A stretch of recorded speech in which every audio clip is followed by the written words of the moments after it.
I am the Hermit and welcome back to my shed. In this shocking video, Steven Crowder confronts New York City mandate czar Dr. K Varma, who was caught on hidden camera admitting that the way to force people to get vaccinated was to make their lives uncomfortable, which sounds extremely familiar on how Trudeau treated Canadian citizens during the pandemic. Is this what Fauci and Justin meant when they repeatedly said to follow the science? I'll let you decide. Never once did this man, the trusted authority for New Yorkers, and for many across the country, ever seem to have a remote interest in self-reflection or even the possibility of acknowledging the destruction that residents faced as the result of his policy. And if he's so sure about the righteousness of the policies he advocated, why didn't he follow them? Why did he demand submission through fear from the citizens of New York over something that he did not fear himself at all? That's the question that ate at me, and one that hasn't been answered by any of those caught violating their own guidelines since 2020, from Gavin Newsom to Gretchen Whitmer to Nancy Pelosi. Now, we may never be able to get them to answer, but today, I was able to ask Dr. K Varma. Oh my gosh!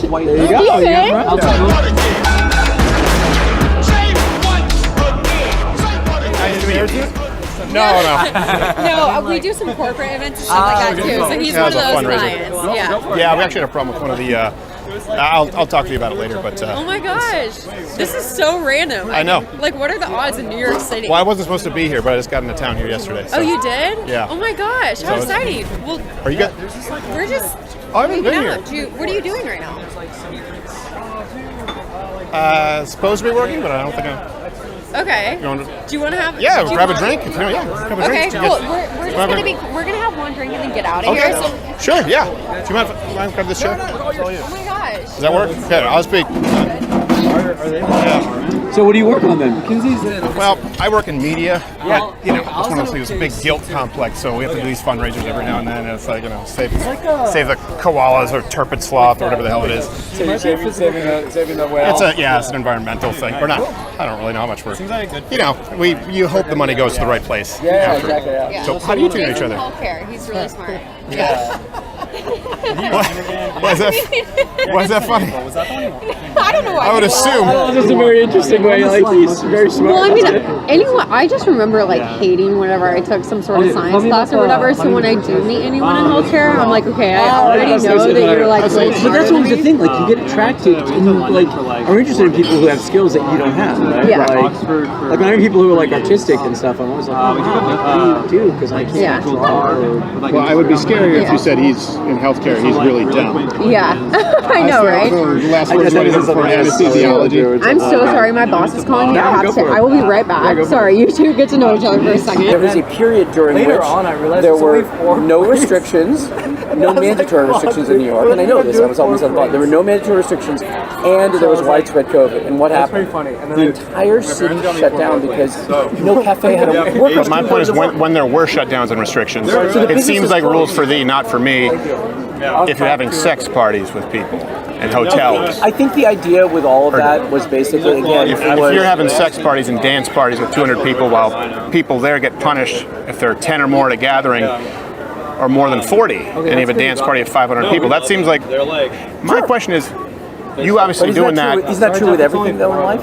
No, not everyone's having sex parties when they encourage lockdowns for other people. No, but there's a million rules. If you weren't afraid of it, why those policies, my point. If you're afraid of it, you wouldn't be having sex parties and you wouldn't be having dance parties with 200 people when everyone else is locked down. No, because I'm saying that it's not... And not checking for vaccinations. It's not individual. Right?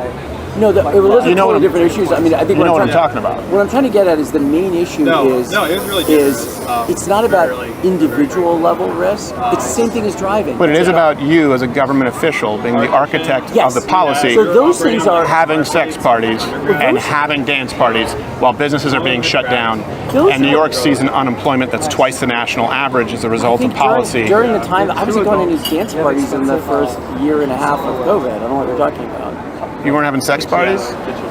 And then dance parties? No. My wife and I had a party with like 10 people who everybody got vaccinated. Not vaccinated, everybody got tested and things like that. There was over 12 people. When the gatherings at that point, you had to do in secret because no one else could gather 10 or more. People were dying alone because they couldn't visit members in the hospital. I don't know.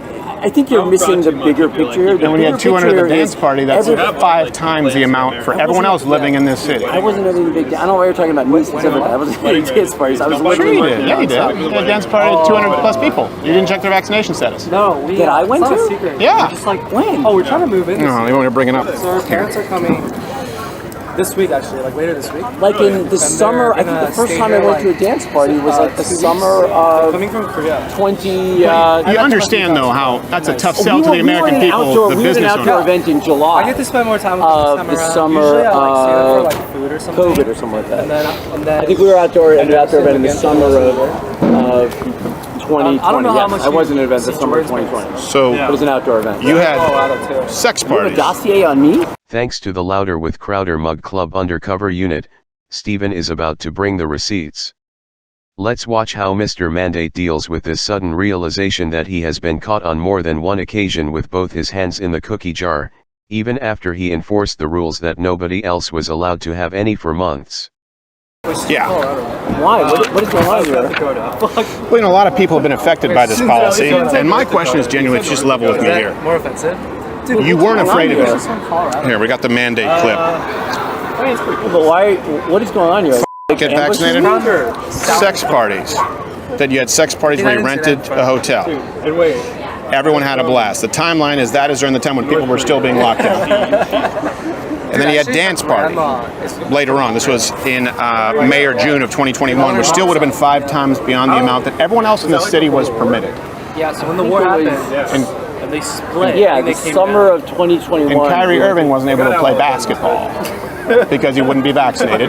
But you're at a dance party. What's going on here? Are you trying to like? Yeah, I can tell you. So I'm Steven Crowder, and I know everything that you have been talking about. Okay. And a lot of people have been negatively affected by your policies here in this country. And I just want you to level with me at this point.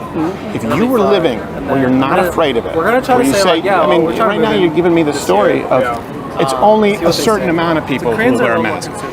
You're having sex parties while that's happening. You're having dance parties. I'm also telling stories to somebody. And you also, it's probably better if you get married. and the teachers, you have kids. I mean, New York, the results have been abysmal. I mean, the decline in mathematics and education, the reading levels, it's twice the national But now, I average. don't know. At what point is there some accountability or culpability for people He probably couldn't go wrong in this city? No. This city is not what it was. I liked moving in with Jordan. You're the I got architect married of COVID because policy.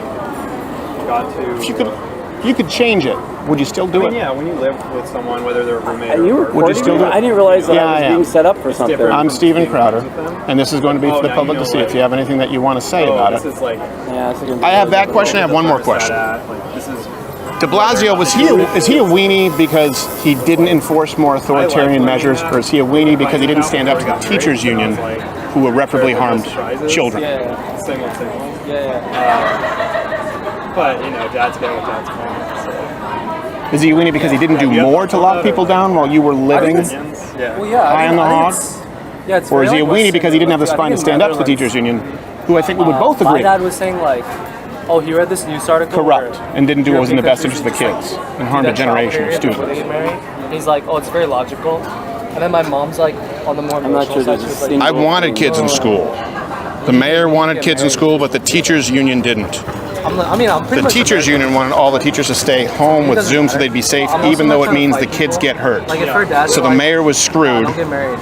but then he said he has to work for them for like votes. I'm not gonna be like, That's the surest way to ensure you'll never get into You know how tough that is for a parent to take? yeah. It's the long game, like you're saying. Dude, Do you have children in school? it's the same thing. In 5 years, it won't really matter what Yeah. the order you get it in. How do you think Kyrie Irving's going to react Exactly.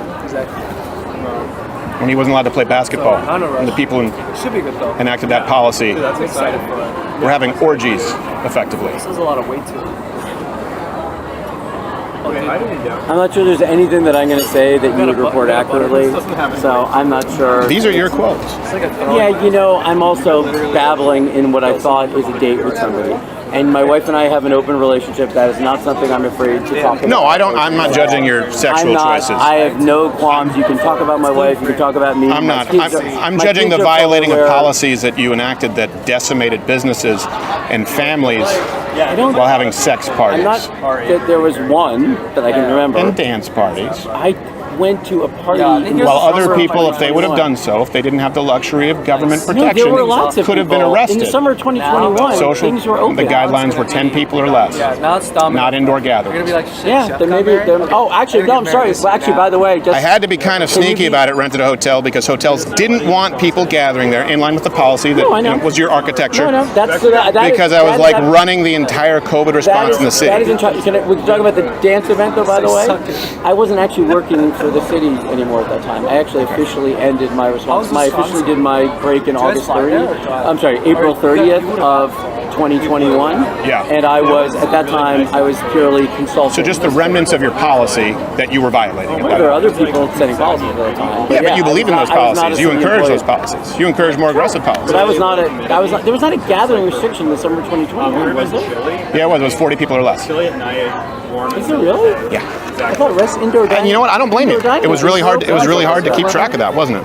At that point in time. Well, I wasn't but in the summer of 2021, were there still restrictions on? When you were just a citizen at that point, and you have to step past the landmines laid by people like you who are now in your position. I don't think there were restrictions on indoor gatherings, were there? I don't remember, actually, honestly. I have to go back and look to be sure. But no, I wasn't a city employee at that time. What about pressure? Using mandates to pressure people and harass people? It's just to make them feel uncomfortable enough that they'll do what you want them to do. Is that how government serves their people in New York City? I am sure that this sounds familiar to anyone listening on how the Canadian government treated its citizens during COVID. And some might say that if these kind of statements don't start to make you a little suspicious of anything the people in power are telling us, then your colorful hair dye has possibly disrupted your normal brain function. I think the way government works in general is I was using the speed limit example, and you sort of skip by that. You know, we actually, that's a reasonable analogy to how policies are set by government, right? We know there's a certain expectation, unfortunately, that not everybody's going to comply with the rules of law. Like, for example, right here, there's seats, there's a law here. Sure. And so the main reason you set rules in government is so that you change, again, to ruin people's lives. You know, like people on the East Coast. If you think that that's ruining people's lives, with vaccines, it's like, oh, you can't get a job, you can't go to a restaurant, you can't go to school.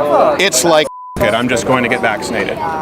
No, that sounds like destroying someone's life to me. It isn't destroying people's lives; it's actually saving their lives. Oh, okay.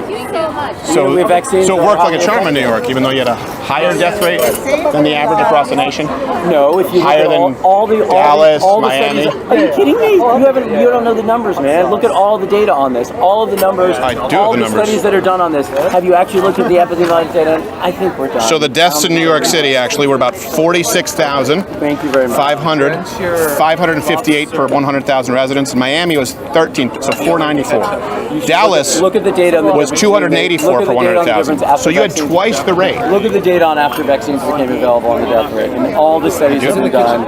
If you actually want to look at the data on excess mortality, it is abundantly clear everywhere. Is it really? What is abundantly clear is can't get a job, can't go to school, can't go to a restaurant. This, of course, extends to running a business. I'll get a vaccine. Example. Why? I don't understand how you don't understand the Omicron example. I don't understand why you don't understand the freedom example. While you're having gay sex parties and people are losing their livelihoods and people are losing their ability to play professional sports, or, by the way, to be a manager at a local company, because you decide that they should be uncomfortable and feel harassed so that they get a vaccine. It's the same reason we have regulations on everything. To harass the American citizens? No, the people in this restaurant, they have to have rules to keep track of how clean they are. Do you want all those removed? How clean are sex parties while you're on lockdown? How clean are sex parties when you're on lockdown? Because most Americans, I would say, yeah, thanks. You guys gonna order any food?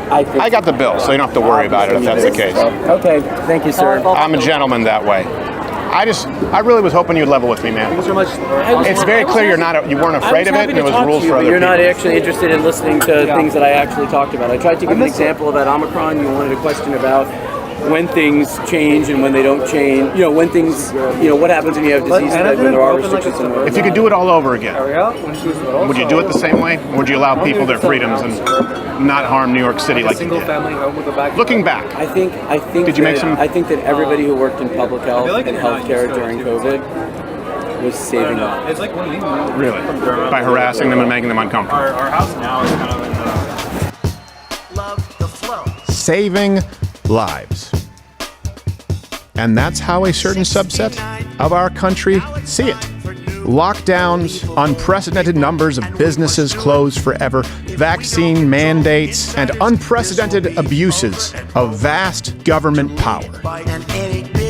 After listening to this, would it be interesting if one could have been a fly on the wall during the meetings that Trudeau and his minions held when deciding the fate of all of Canada during the pandemic? As other countries opened up and lifted the mandates, Trudeau held on to unfettered power as long as he could, as Canada was one the last if not the last to do so. Well, that's all for now. Thanks for hanging out in the shed with me, and until next time, stay safe out there.